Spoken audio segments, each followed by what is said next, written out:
just before launch, I remember being really stressed. We actually ran out of money like towards the end. If it didn't succeed, it would have really been the end.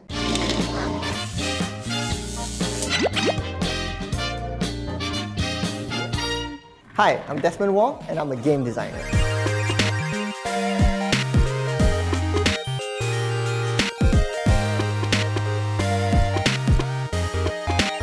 I decided to take on game design as a career ever since I was a student in secondary school. So I was always scribbling in my sketchbook. I was always designing levels, and I knew very early on that I wanted to be something in the games industry. At first, I wanted to be a games journalist because I thought, wow, I get to play games every day, right? But as it went on, I kind of realized that it was more fun to actually be designing something and watch someone play something that I designed.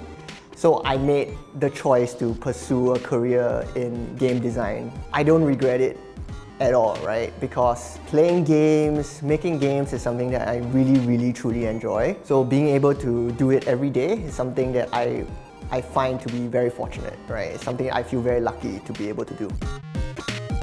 My parents' reaction to me wanting to go into game development was, at first, not great, right? I think it's very common for a lot of Asian parents to want their kids to become doctors or lawyers and stuff like that. And that was something I didn't want to do.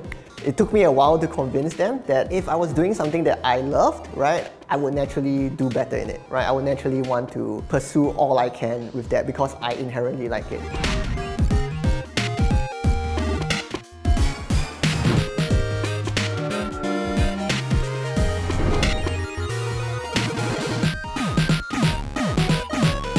A particular figure that I really looked up to, and his games also in general, was Hideo Kojima. And the game that actually got me into game development was Metal Gear. I played the game when I was really young, probably too young to play a game like that. But the fact that the game managed to incorporate story, gameplay, and it was so interesting to me, that was when I knew for sure that I wanted to create games, right? Because the feeling that I got from that interactive experience was so strong that I knew that I wanted to try to do something similar for other people as well. Even till today, he is still someone that I really look up to. I play all his games that come out and I really enjoy all of them. So he's a huge inspiration for me. The most important attribute to have as a game designer, actually even as a game developer in general, is your ability to problem solve. Being great at your particular skill set, like being able to draw well, is important as well. But that's not really the most important thing. Because in the course of development, there's a lot of problems that will come up. Problems in design, problems in the code, problems in getting the art to work in the game. So having a creative mind to be able to solve these issues is very important. I'm an artist and game designer, so my day might be a bit different from someone who's a programmer. But personally for me, when we all start the day, we have like a morning meeting where we update each other on what we're going to do for the game on that day and what we've done on the previous day, right? And after that, I just get to work. So I just sit down at my desk, I draw characters, or I design levels for the game. And then during the evening, I try my best to actually play other people's games as well, because I think that's very important, like knowing what other developers are doing, what modern game design is nowadays is super important in influencing the game design that we do for our own games.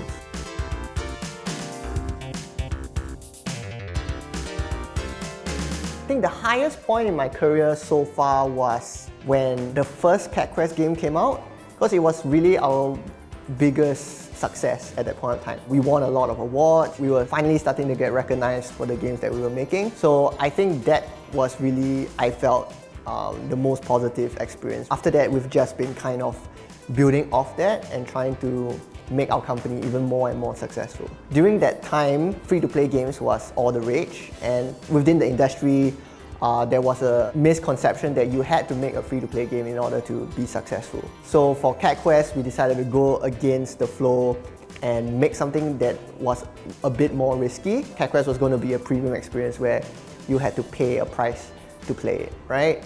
So we also put all our design sensibilities into it, and just seeing it be successful kind of validated all the experiences that we've had up to that point.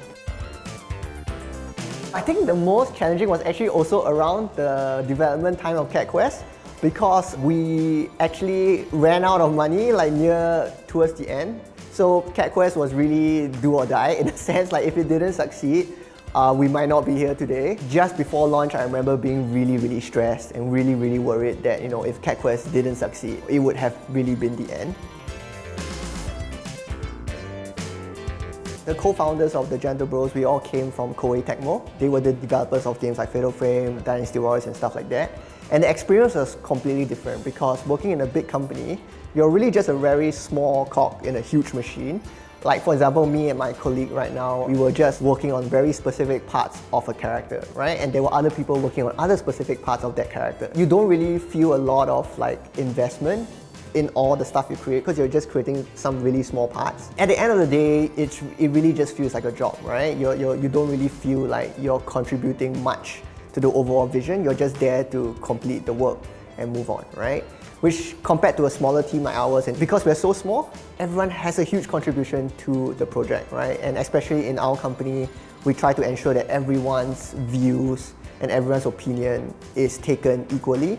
If getting into the game industry is what you want, try to get into the modding community, try to make a game on your own, because there's lots of engines out there that kind of take away the coding aspect of it. Essentially based on your role, like whether you're an artist, game designer or programmer, what you should be doing is completely different. Like, so an artist like myself, try to draw a lot of cool things, get your ideas out there, you know, work with someone else to maybe get a project going. You can also reach out to companies like ours yourself. I think going to school and study is definitely not a bad option, but it's also not the only one, and I think people need to be able to know that. We can share that we're definitely working on the next installment in the Cat Quest series. So we always tell people we want to make 9 Cat Quest games because cats have 9 lives, so it's perfect, right? So we're definitely working on the next one. It's going to be awesome. We're doing things that we've never done before. We're putting in like 200% to get that done, and we're really excited to eventually share what we're working on with the rest of the world. I'm Desmond Wong, and this is why I do what I do.